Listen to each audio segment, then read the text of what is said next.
Hello and welcome back for another Torah Tuesday. Today we are in Exodus chapter 6, verses 14 through 19, which is the beginning of a genealogy. But before you go, please stay with me because this genealogy is actually really fascinating.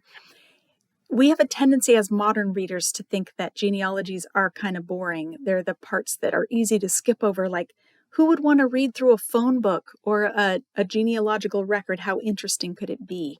We have trouble seeing why these are important because we assume they're doing something that they're not. In the Bible, genealogies are doing a whole lot more than just reporting history. A genealogy is a repository of information that the narrator thinks is crucial to the development of the themes of the book. So if we pay attention to how a genealogy is structured, it has all kinds of clues in it that will show us more about what the author is trying to communicate in the book as a whole.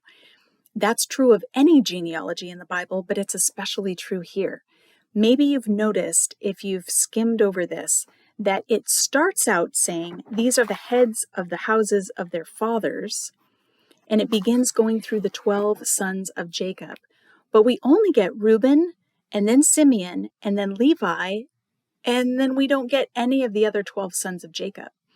So clearly, this genealogy is just a section of the Israelite population, and there's a reason why it focuses so much on Levi. Remember from last week's video that we talked about how the whole genealogy is framed on either side by a recommissioning of Moses to go to Pharaoh with God's message, and by Moses' re-articulation of his own concern because he has a speech impediment, and he doesn't feel qualified to do this task. This genealogy is the answer to Moses' issue.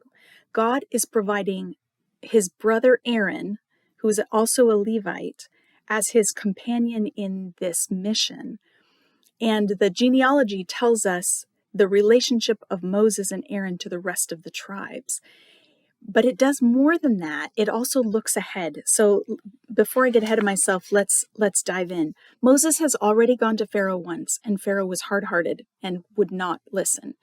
Moses has gone to the people, and they are now rejecting him. That his fellow Israelites are even rejecting his leadership. So Moses is in a tough spot. And to pause the narrative right here and to see a genealogy infuses a bleak situation with a note of hope. The Hebrews feel ineffective and beaten down. Moses feels ineffective and beaten down, but they're part of a multi-generational family to whom God has made great promises and for whom God is committed to keeping those promises.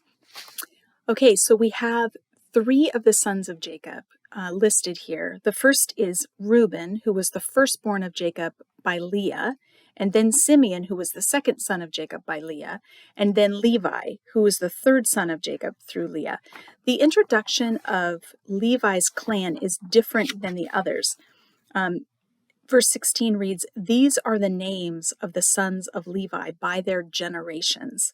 This phrase, "these are the names," mirrors the opening of the book of Exodus. And it also includes the word generations, or toledot in Hebrew, which evokes the book of Genesis, which had a series of 10 occurrences of that word, 10 toledots, that organizes the entire book of Genesis. We have 5 in chapters 1 through 11 of Genesis, and then 5 in chapters 12 through 50. So the word's reappearance here indicates that Levi's family is the next major focus of the biblical narrative. So clearly here, the purpose of this genealogy is not to sketch out all the Israelite tribes, but rather to focus on the tribe of Levi. Reuben and Simeon are just there to give us a running start to get to the third son of Jacob. What I would encourage you to do is to pause the video, take out a blank sheet of paper and your Bible, and see if you can actually trace out the generations, like draw the genealogy and follow how it's organizing itself. And when you're finished with that, start the video again. Okay, welcome back. I hope that you have sketched out the genealogy. If you do, it will really help you to be able to see what I'm about to say. There's three really interesting things that emerge if you actually draw out the genealogy. The first is that we don't get an equal number of generations of the descendants of Levi. Levi has three sons, Gershon, Kohath, and Merari, but we only have 2 generations under Levi for Gershon and Merari, and for Kohath we have 5 generations. So there's a disproportionate focus on the line of Kohath, which is of course the line where Aaron and Moses come from. Another interesting thing is that occasionally the wife of the man is mentioned in the genealogy, but that is only true about one of these lines. It's the line of Kohath beginning with Amram. So we have Amram's wife is Jochebed or Jochebed, Aaron's wife is Elisheba, Eleazar marries the daughter of Putiel, and then we end with Phinehas. So the women who enter this genealogy are the women who are in the longest line, okay? And one more interesting thing is that there are ages given for several members of the genealogy, but again, it's only in that one line. So we get the age of Levi, the age of Kohath, and the age of Amram, which tells us all 3 of them are dead. They've already died by the time this genealogy is written. So Aaron is the oldest in that longest line, and therefore he is the rightful high priest. So this is setting us up for the future as well as telling us about the past. It's a defense of Moses and Aaron's leadership of the people, but it also points beyond them to the important role that the Levites are going to play in Israel's future worship. All right, so that's just an introduction. Again, you'll get more out of this video and the next one if you actually take the time to sit down and draw out the genealogy so you can see what I'm talking about. This takes us up to verse 19 with the 3 sons of Levi named.